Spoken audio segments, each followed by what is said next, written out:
Hello everybody, my name is Miss Patricia and I've been chosen to read the book The LORAX by Dr. Seuss to all of you today. So this is The LORAX. I hope you'll all like it. At the fat end of town where the grickle grass grows and the wind smells slow and sour when it blows and no birds ever sing excepting old crows is the street of the lifted LORAX. And deep in the grickle grass, some people say, if you look deep enough, you can still see today where the LORAX once stood just as long as it could before somebody lifted the LORAX away. What was the LORAX and why was it there? And why was it lifted and taken somewhere from the far end of town where the grickle grass grows? The old Onceler still lives there. Ask him. He knows. You won't see the Onceler. Don't knock at his door. He stays in his lurkum on top of his store. He lurks in his lurkum cold under the roof, where he makes his own clothes out of muffered moof. And on special dank midnights in August, he peeks out of the shutters, and sometimes he speaks, and tells how the LORAX was lifted away. He'll tell you perhaps, if you're willing to pay. On the end of a rope, he lets down a tin pail, and you have to toss in 15 cents and a nail, and the shell of a great-great-great-grandfather snail. Then he pulls up the pail, makes a most careful count to see if you've paid him the proper amount. Then he hides what you paid him away in his snub, his secret strange hole in his grovulous glove. Then he grunts, I will call you by whisper my phone, for the secrets I tell you are for your ears alone. Slop. Down slops the whisper my phone to your ear, and the old Onceler's whispers are not very clear, since they have to come down through a snurgly hose, and he sounds as if he had smallish bees up his nose. Now I'll tell you, he says with his teeth sounding gray, how the LORAX got lifted and taken away. It all started way back, such a long, long time back. Way back in the days when the grass was still green, and the pond was still wet and the clouds were still clean, and the song of the swami swans rang out in space, one morning I came to this glorious place, and I saw the trees, the truffula trees, the bright-colored tufts of the truffula trees, mile after mile in the fresh morning breeze. And under the trees, I saw brown barbaloos, frisking about in their barbaloot suits as they played in the shade and ate truffula fruits. From the ripulous pond came the comfortable sound of the humming fish humming while splashing around. But those trees, those truffula trees, all my life I'd been searching for such trees as these. The touch of their tufts was much softer than silk, and they had the sweet smell of fresh butterfly milk. I felt a great leaping of joy in my heart. I knew just what I'd do. I unloaded my cart. In no time at all, I had built a small shop. Then I chopped down a truffula tree with one chop. And with great skillful skill and with great speedy speed, I took the soft tuft and I knitted a thneed. There's a thneed. The instant I'd finished, I heard a gazump. I looked, saw something pop out of the stump of the tree I'd chopped down. It was sort of a man. Describe him? Oh, that's hard. I don't know if I can. He was shortish and oldish and brownish and mossy, and he spoke with a voice and was sharpish and bossy. Mister, he said with a sawdusty sneeze, I am the LORAX. I speak for the trees. I speak for the trees have no tongues, and I'm asking you, sir, at the top of my lungs. He was very upset as he shouted and puffed, What's that thing you've made out of my truffula tuft?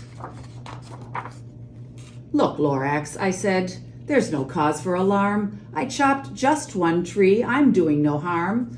I'm being quite useful. This thing is a thneed.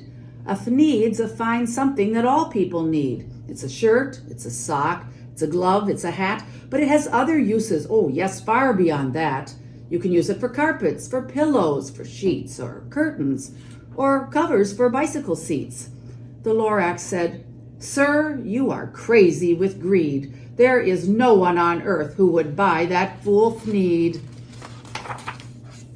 But the very next minute, I proved he was wrong, for just at that minute a chap came along, and he thought that the thneed I had knitted was great. He happily bought it for $3.98. I laughed at the LORAX. "You poor stupid guy. You can never tell what some people will buy." "I repeat," cried the LORAX, "I speak for the trees." "I'm busy," I told him. "Shut up, if you please." I rushed across the room and in no time at all built a radio phone. I put in a quick call. I called all my brothers and uncles and aunts and I said, "Listen here, here's a wonderful chance for the whole Onceler family to get mighty rich. Get over here fast. Take the road to North Nitch.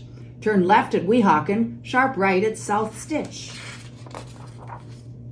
And in no time at all, in the factory I built, the whole Onceler family was working full tilt. We were all knitting thneeds, just as busy as bees, up to the sound of the chopping of the truffula trees. Then, oh baby oh, how my business did grow. Now chopping one tree at a time was too slow. So I quickly invented my super axe hacker, which whacked off 4 truffula trees at one smacker. We were making thneeds 4 times as fast as before, and that LORAX, he didn't show up anymore. But the next week, he knocked at my new office door. He snapped, "I'm the LORAX who speaks for the trees, which you seem to be chopping as fast as you please. But I'm also in charge of the brown barbaloos, who played in the shade of their barbaloot suits and lived happily eating truffula fruits. Now, thanks to your hacking my trees to the ground, there's not enough truffula fruit to go round, and my poor barbaloots are all getting the crummies because they have gas and no food in their tummies. They loved living here, but I can't let them stay. They'll have to find food, and I hope that they may. Good luck, boys," he cried, and he sent them away. I, the Onceler, felt sad as I watched them all go, but business is business, and business must grow, regardless of crummies and tummies, you know. I meant no harm, I most truly did not, but I had to grow bigger, so bigger I got. I biggered my factory, I biggered my roads, I biggered my wagons, I biggered the loads of the thneeds I shipped out. I was shipping them forth to the south, to the east, to the west, to the north.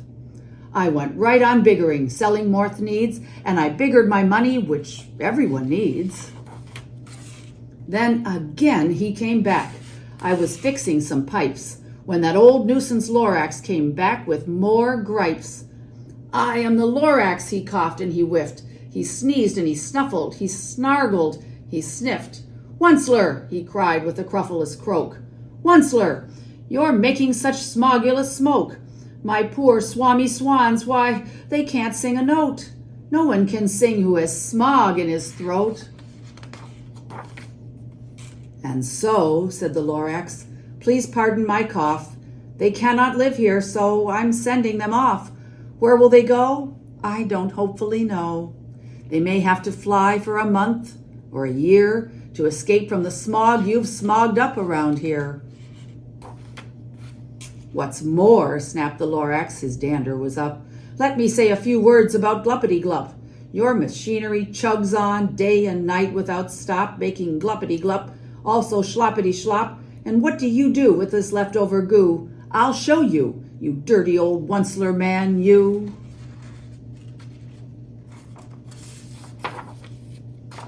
"You're glumping the pond where the humming fish hummed.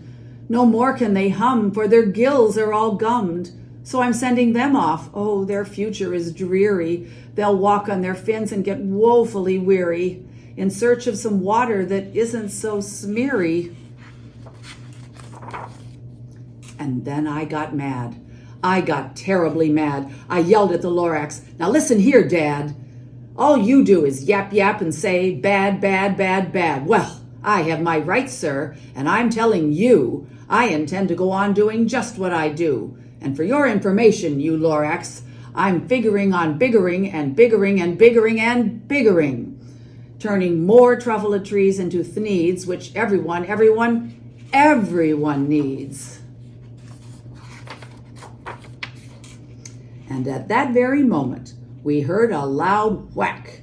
From outside in the fields came a sickening smack of an axe on a tree. Then we heard the tree fall, the very last truffula tree of them all. No more trees, no more thneeds, no more work to be done. So in no time, my uncles and aunts, every one, all waved me goodbye. They jumped into my cars and they drove away under the smoke-smuggered stars. And all that was left, 'neath the bad-smelling sky, was my big, empty factory and the LORAX and I. The LORAX said nothing, just gave me a glance, just gave me a very sad, sad backward glance. And he lifted himself by the seat of his pants. And I'll never forget the grim look on his face when he hoisted himself and took leave of this place through a hole in the smog without leaving a trace. All that the LORAX left here in this mess was a small pile of rocks with the one word, unless. Whatever that meant, well, I just couldn't guess. That was long, long ago, but each day since that day, I've sat here and worried away. Through the years, while my buildings have fallen apart, I've worried about it with all of my heart. But now, says the Onceler, now that you're here, the word of the LORAX seems perfectly clear. Unless someone like you cares a whole awful lot, nothing is going to get better. It's not. So, catch, calls the Onceler. He lets something fall. It's a truffula seed. It's the last one of all. You're in charge of the last of the truffula seeds. And truffula trees are what everyone needs. Plant a new truffula, treat it with care. Give it clean water and feed it fresh air. Grow a forest, protect it from axes that hack. Then the LORAX and all of his friends may come back. And that's the end of the LORAX.